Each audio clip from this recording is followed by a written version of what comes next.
बिस्मिल्लाहिर्रहमानिर्रहीम। इस वीडियो में हम बात करेंगे माइक्रोसॉफ्ट वर्ड के एक फीचर रूलर के बारे में। इसको हम आसान अल्फाज में स्केल कहते हैं। उसके ज़रिए से हम डॉक्यूमेंट की लंबाई और चौड़ाई को नाप सकते हैं। अगर ये रूलर नज़र नहीं आ रहा हो तो व्यू में आए और यहाँ चेक ना लगा होगा तो इस पर चेक लगाए तो और रूनुमा होगा। रूलर में कुछ हिस्सा ग्रे कलर का है, यह मार्जिन के तौर पर छोड़ा गया है। यहाँ तक हम कुछ नहीं लिख सकते।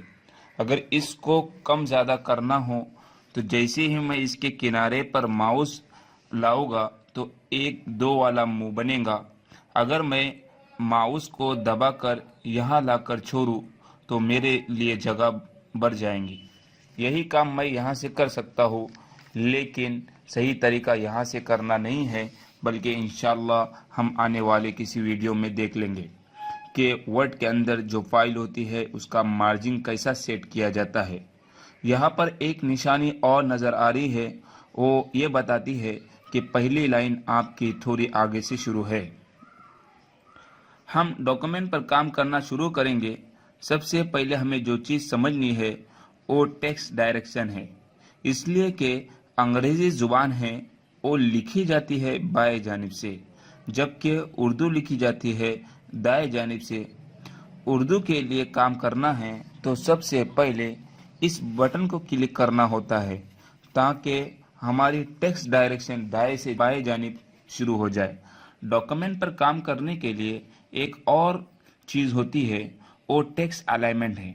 टेक्स्ट अलाइनमेंट का मतलब ये है कि हमारी जो लिखाई है वो दाएं से बाएं जानिब चाहिए, या सफ़े के बीच में चाहिए, या बाएं से दाएं जानिब चाहिए।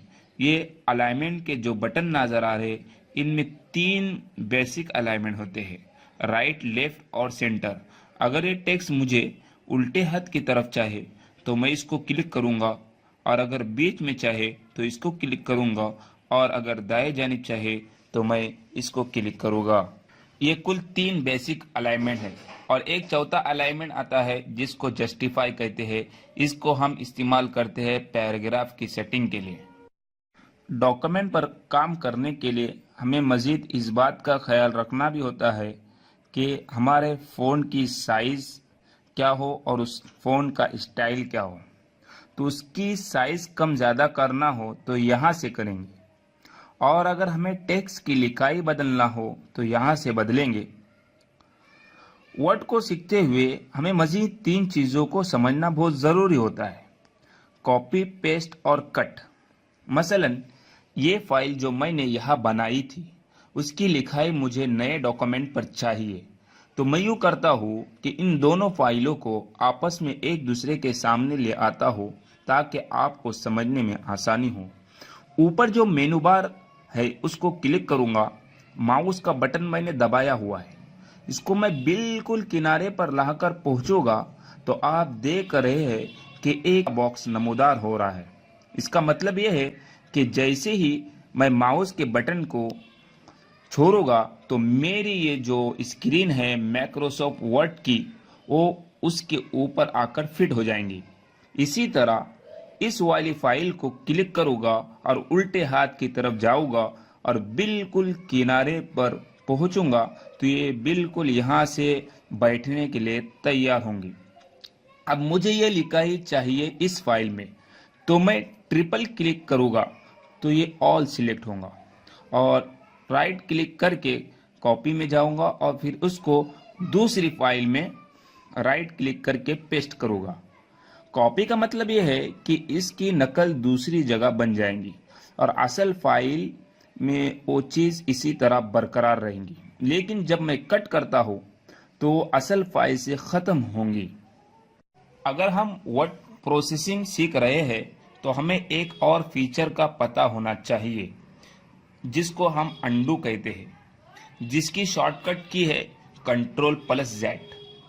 अंडू का मतलब ये है कि आपने जो काम किया है वो पसंद नहीं है, तो आप ऊपर के जानिब मेनू बार नज़र आ रहा है उस पर क्लिक करेंगे तो आप एक कदम पीछे चले जाएंगे। दोबारा दबाओगे تو ایک اور قدم پیچھے چلے جائیں گے۔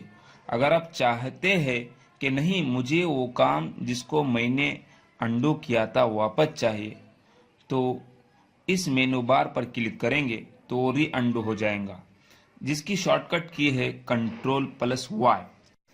اگر ہم ورڈ پروسیسنگ سیکھ رہے ہیں تو ہمیں ایک اور فیچر کا پتہ ہونا چاہیے، وہ ہے فائنڈ۔ اس کا مطلب یہ ہے کہ ہمیں کوئی لفظ تلاش کرنا ہے تو پورے ڈاکومنٹ کو پڑھنا اور اس کو تلاش کرنے میں کافی وقت درکار ہے، لیکن فائنڈ ہمیں یہ سہولت دیتا ہے کہ ہم جو لفظ اس میں ڈال دیں گے تو اس کا رزلٹ ہمارے سامنے دے گا، چاہے آپ کے 1000 صفحات ہی کیوں نہ ہو۔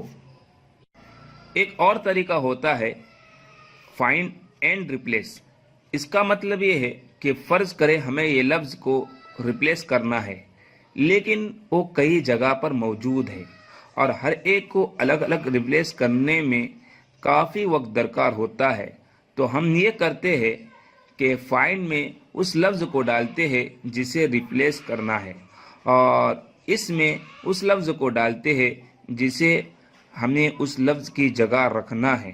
اس کے بعد ہم فائنڈ نیکسٹ پر کلک کریں گے تو وہ ریپلیس ہو جائے گا۔ اگر ریپلیس آل پر کلک کریں گے تو جتنی جگہ وہ لفظ ہوگا اس کا رزلٹ ہمیں دے گا اور اس کو ریپلیس کرے گا۔ یہ ہوتا ہے فائنڈ ریپلیس میں۔ آج کے لیے بس اتنا، پھر ملتے ہیں انشاءاللہ اگلے ویڈیو میں۔